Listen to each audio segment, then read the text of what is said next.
వ్యాప్తంగా ప్రజలకి పౌర సరఫరా శాఖ నుంచి ప్రతి నెల మేము అందించే సరుకులు ప్రతి కుటుంబాన్ని ఆదుకునే విధంగా కేంద్ర ప్రభుత్వం, రాష్ట్ర ప్రభుత్వం జాతీయ ఆహార భద్రత చట్టానికి అనుగుణంగా ప్రతి నెల 1వ తారీఖు నుంచి 15వ తారీఖు వరకు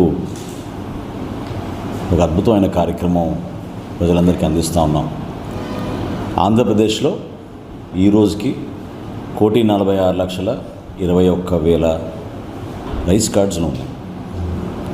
ఈ 1,46,21,000 రైస్ కార్డ్స్ గాను జనాభా 4,24,60,000 మంది ప్రతి నెల ఈ రైస్ కార్డ్స్ ద్వారా వాళ్ళు ఈ సర్వీసెస్ అందుకుంటున్నారు.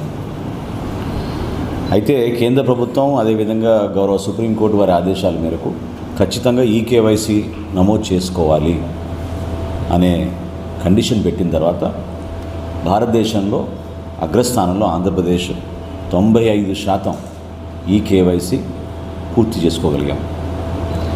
ఇందులో ఒక వెసులుబాటు కూడా ఉంది.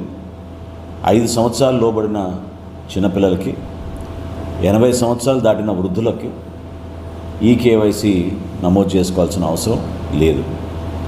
మాకు వచ్చిన అంచనాల మేరకు ప్రస్తుతం సుమారు 6,32,000 మంది ఆ విధంగా ఉన్నారు. కాబట్టి వాళ్ళు కూడా అర్హులుగానే మేము తీసుకుని ముందుకెళ్తాం.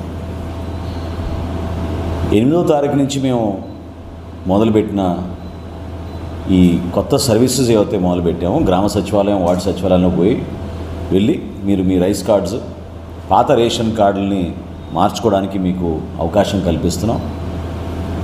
ఒక 6 అంశాలపైన మీరు మార్పులు చేర్పులు చేసుకోవచ్చు అనే విషయం మేము ప్రస్తావించినప్పుడు ఊహించిన దానికన్నా ఎక్కువగా ప్రజలందరూ కూడా ముందుకు వచ్చారు.